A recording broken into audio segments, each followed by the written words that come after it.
우리의 이슈가 뉴스를 바꿉니다. 세상을 깨우는 황보선의 출발 새 아침.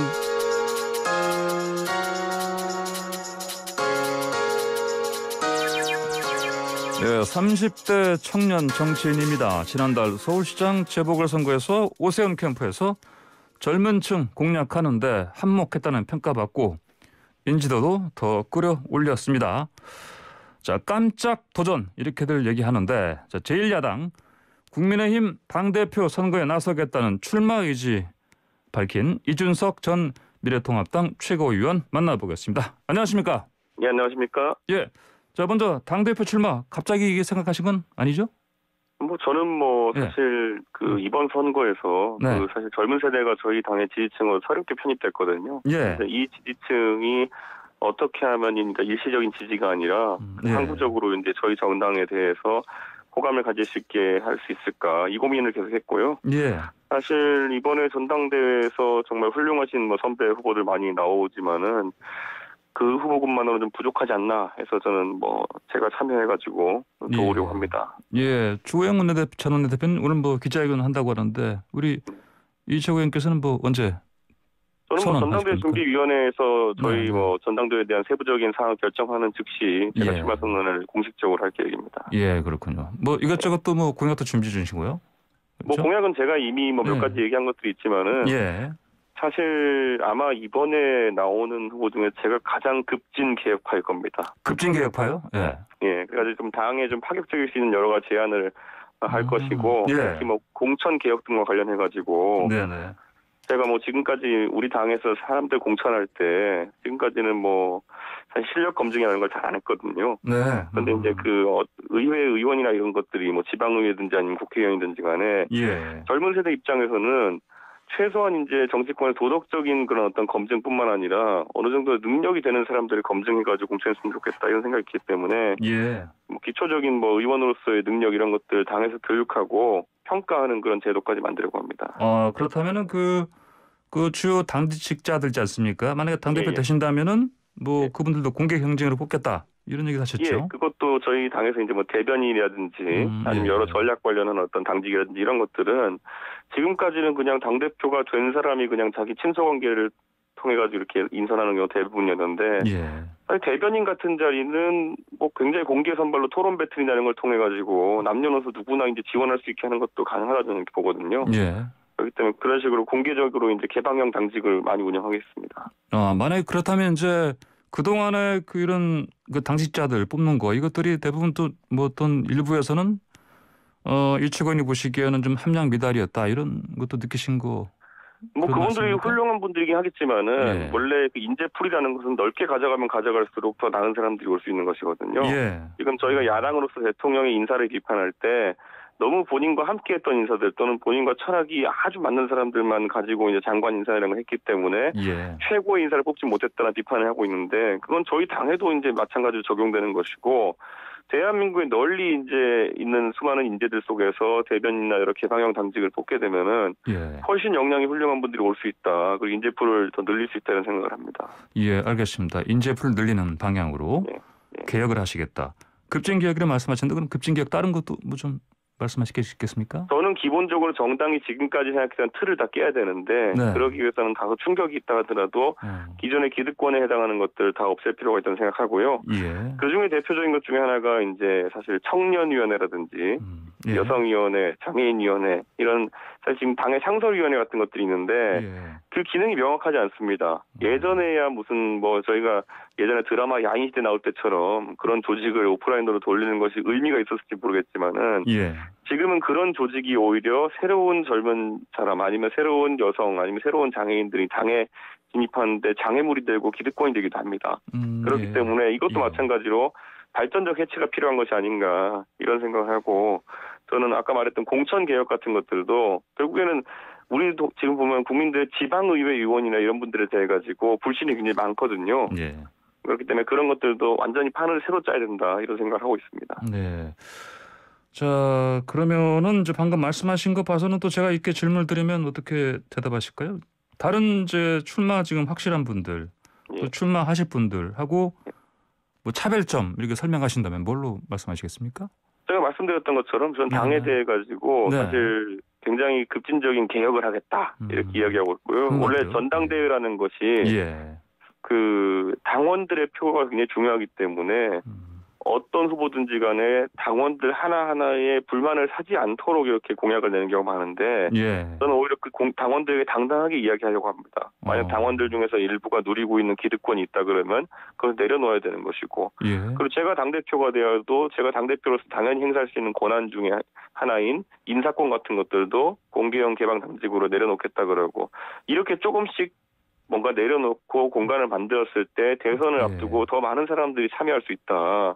그것이 대선 앞두고 대선 후보가 될 수도 있고 아니면 다른 수많은 인재들일 수도 있고 그런 어떤 내려놓지 않은 자세로 임하겠다는 것이 아마 지금 다른 후보들과의 굉장히 큰 차이점일 겁니다. 아, 그렇군요. 알겠습니다. 자, 젊은 청년 정치인이셔서 그런지 지금까지 뭐 저도 저번에 우리 YTN 오셨을 때 제가 엘리베이터에서 킥보드 타고 계시는 보니까 예. 예. 지금도 킥보드 타고 계십니까? 다니고 계십니까? 고장났습니다. 안타깝게도. 그래요? 예. 자, 그나저나 또 이 당대표 출마 의지 밝히시면서 뭐 좀 스타일도 좀 바꾸시고 그랬다 좀 들었습니다. 어떤 걸 바꾸고? 뭐 헤어스타일도 바꾸셨다. 맞습니까? 아니 그거는 제가 뭐 헤어스타일은 그냥 봤는데 저희 예. 뭐 동네 그 미용실 분께서 네. 원하시는 스타일은 항상 합니다. 제가 예. 그 부분 항상 봐주시는 분을 신뢰하기 때문에 예. 그렇게 합니다. 아, 그렇습니까? 왜냐하면 앞으로 예. 보니까 이제 예. 최근에 그 정치인들이 예. 뭐 눈썹도 어떻게 하시고 그런 분들이 많아서 예. 이미지 쪽도 보니까 다들 이제 신경 쓰시는 그런 시대가 됐습니다 보니까 어쨌든 네. 알겠습니다. 그리고 자, 그 초선 의원 있지 않습니까? 김웅 의원도 뭐 당대표 하겠다 이렇게 얘기를 했는데 예. 이준석 의원도 사실은 뭐 30대 이제 중반 좀 넘으셨고 젊은 정치인들에게 보수당에서 이렇게 당권 도전하는 거 뭐 시대가 변했다 뭐 이렇게 보면 되겠습니까? 저는 김웅 의원이 도전한 것을 굉장히 저는 좋게 보고요. 예. 그리고 김웅 의원은 저랑 예전에 이제 새로운 보수당 시절부터 생각하는 바가 거의 비슷하고 그리고 지향하는 바도 거의 비슷하기 때문에 저는 동지적 관계로 생각하고 있습니다. 그래서 이제 많은 분들이 저랑 이제 김웅 의원의 단일화 가능성 이런 것들도 이야기하는데 예, 그렇죠. 예. 개인적으로 좀 아쉬운 부분이 있다 그러면은 김웅 의원이 그 윤석열 총장과의 친소 관계를 언급하는 그런 발언을 최근에 좀 했던데 예. 저는 개인적으로 그런 거 별로 안 좋아합니다. 왜 그렇습니까? 그러니까 그게 전형적으로 이제 우리 당의 전당대회에서 개혁 노선이 아니라 결국 속된 말로 외부의 어떤 힘을 얻어가지고 선거에 임하는 것처럼 보일 수 있기 때문에 저는 물론 김웅 의원이 어떤 다른 나쁜 의도가 있어서 그렇다고 보지 않기 때문에 김웅 의원이랑 이번 주에 적극적으로 소통해가지고 그런 오해를 좀 부식하고 같이 개혁 노선에 대한 논의를 좀 할 수 있었으면 그런 생각입니다. 앞으로 그러면 윤석열 그 전 총장 같은 경우는 지금 계속해서 국민의힘에서 이 사람 이 양반 입당시키자 말자 이런 게 많은데 또 의견이 좀 있습니까? 관련해서? 저는 윤석열 총장이나 아니면은 지금 저희 당과 합당 논의를 추진하고 있는 안철수 대표도 그렇고요. 그 외에 김동연 부총리, 그 외에 일각에서 거론하는 최재형 감사원장 이런 분들이 개인의 선택입니다. 대선에 참여하는 것은. 그런데 그분들이 대선에 참여한다고 하면은 저희 당을 선택하는데 거리낌이 없도록 개혁 작업을 하는 것이 당대표의 역할이지 그분들과 어떤 이런 아주 미묘한 정계 개편 협상을 하고 이런 것이 지금 역할은 아니다 이렇게 봅니다. 그렇기 때문에 제가 당대표가 되면은 저는 그 누구도 안철수 대표도 윤석열 총장도 아까 언급했던 김동연 부총리나 다른 분들도 바로 만나겠습니다. 그런데 그분들에게 제가 무슨 특정 후보를 위한 편의를 제공하고 아니면 그분들에게 밀실 협상하고 이러진 않을 겁니다. 예, 알겠습니다. 그 장관 여성할당제 폐지 주장하시던데 보니까요. 그 이유 좀 설명해 주십시오. 그건 당대표 공약으로 할 만한 그런 상황은 아니고요. 제가 최근에 진중권 교수와 논쟁 속에서 이제 나오게 된 것인데 사실 저는 장관이나 어떤 모든 이제 공직이나 이런 것들에 대해서 저는 할당을 통해서 그것이 청년 할당이든 여성 할당이든 이렇게 인재를 선발하게 되면은 역시나 좁은 풀에서 이제 인재를 뽑게 되기 때문에 저는 가장 능력 있는 사람을 뽑아야 되는 것이고 그것이 만약에 여성이라 그러면은 장관 전부를 여성이어야 되는 것이고요. 만약에 여성 중에서 적당한 인사가 없으면 남성이어야 되는 것이고요. 이게 우리나라의 장관이라고 하는 자리, 사실 국토부 장관이나 이런 자리 같은 경우에는 우리나라 국민들이 부동산 때문에 지금 얼마나 힘들어합니까? 그런데 그 당시에 김현미 장관 같은 경우에는 여성 할당제로 인해 가지고 유은혜 부총리와 함께 이제 들어간 인사인데 예. 저는 뭐 김현미 장관 열심히 했겠지만은 최고의 카드였나 이런 생각을 하게 되거든요. 예. 그렇기 때문에 저는 이 여성 할당제나 이런 것이 뭐 대통령께서 취지는 좋죠. 근데 취지는 좋지만은 꼭 이런 식으로 국민 경제나 아니면 이런 것들이 화급에 당한 상황 속에서 교조적으로 추진해야 될 가치냐. 이번에 저는 놀랐던 것이 모 언론 보도에 따르면은 지금 박준영 해수부 장관 후보자랑 예. 이해숙 과기부 장관 후보자 그리고 뭐 예. 몇 명이 이제 장관 후보자들이 지금 낙마 위기에 처해 있는데 예. 모 언론 보도에 따르면은 민주당 관계자가 임혜숙 과기부 장관 후보자는 유일한 여성이기 때문에 낙마시키기 어렵다. 이런 식으로 이제 이야기를 하는데 예. 그게 무슨 말인지는 알겠으면서도 이게 지금 국민 정서에 따라 가지고 굉장히 부적격을 하는 후보자들이라고 해가지고 낙마를 시켜야 되는 상황에서도 낙마 할당제라도 하려는 거냐. 저는 그러니까 이게 너무 과도하면은 이런 식으로 부작용이 생긴다 이렇게 지적하고 싶습니다. 예. 그러면은 그 임혜숙 후보자 같은 경우 이런 여성 할당제 이런 걸 적용하지 않는다면 예. 그리고 그건 적용하면 안 된다. 그렇다면은 임혜숙 그 후보자가 낙마 1순위다 이렇게 보십니까? 그럼 개인적으로? 저는 임혜숙 후보자보다 박준영 후보자가 사실 예. 해명이 덜 된 분이 있다 이렇게 보는데요. 예, 저는 예. 그렇다 하더라도 언론에 대놓고 이제 민주당 관계자가 이야기할 때 예. 그런 식으로 아니 본인들이 판단해가지고 뭐 후보자들 중에 누가 가장 심하다 이렇게 얘기하면 되는 것인데 여성이기 때문에 낙마시키기 곤란하다 이렇게 이야기해버리면은 예. 아니 예를 들어 다른 분이 낙마하게 되면 그분은 기분이 어떻겠으며 국민들이 봤을 때 이게 논리적인 그런 어떤 선택인가 이걸 의심하게 되는 것이거든요. 예. 그렇기 때문에 그런 식으로 이제 발언하는 것은 자제해야 되지 않을까. 저는 대통령께서 면밀하게 판단해가지고 가장 국민 정서상 용납이 안 되는 후보 한두 분을 고르면 되는 일이지 예. 성별 문제를 끌어들일 일이 아니다 이렇게 봅니다. 아, 그래요. 알겠습니다. 예. 방금 진중권 교수 말씀하셔서 또 예. 말씀 이것도 여쭤봐야겠는데. 예. 진중권 전 교수가 또 뭐 이런 말씀. 작은 고추 부대로 세대 교체에 이르는 셈이다. 태극기 부대 디지털 버전일 뿐이다. 이렇게 논평하셨는데 왜 이런 얘기 하셨을까요?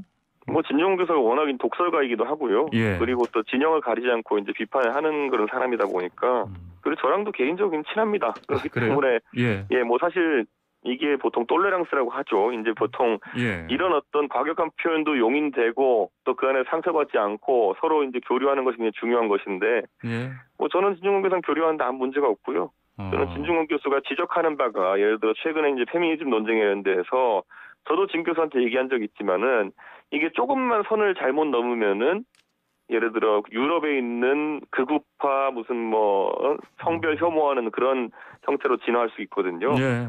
그렇기 때문에 그 진중권 교수도 그런 우려가 있기 때문에 이런저런 사안들에서 지적하는 것이지 뭐 제 생각엔 나쁜 의도는 전혀 없다 이렇게 봅니다. 아, 그렇군요. 알겠습니다. 그럼 사석에서 혹시 만나시면 뭐 멱살을 잡고 그러시거나 그럴 일은 없겠다.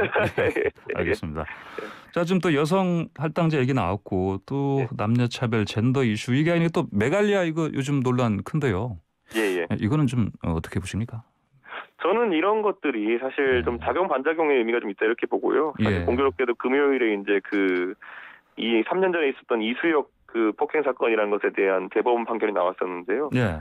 그때 이제 남녀간의 단순한 어쨌든 그 술자리 다툼이었는데 그것을 여성 측에서 그 청와대 청원을 하면서 뭐라 그랬냐면은 본인들이 화장이 짧고 그 머리가 화장을 안 하고 머리가 짧아가지고 맞았다 이런 식으로 젠더 혐오 범죄인 것처럼 그 특정 남성을 이제 그 공격했거든요. 그랬더니만은 거기서 사실 이제 여성들이 33만 명 정도 이렇게 청와대 청원을 하고 이러면서 젠더 갈등을 비화된 적이 있었는데 저는 오히려 그런 식으로 젠더 갈등으로 단순한 어떤 갈등을 치환시키려는 시도 자체가 굉장히 위험한 것이고 저는 뭐 아마 좀 나이가 있으신 분들은 그때 그 사건이 무엇인지조차 인지를 못하셨겠지만은 사실 그런 사건들 하나하나가 모여가지고 지금의 남성과 여성의 어떤 성 갈등, 성 대립 구조가 이제 만들어진 것이기 때문에 저는 이런 것들을 해결하는 데 있어가지고 정치인들이 적극적으로 나서야 된다 이렇게 보는 것이고요.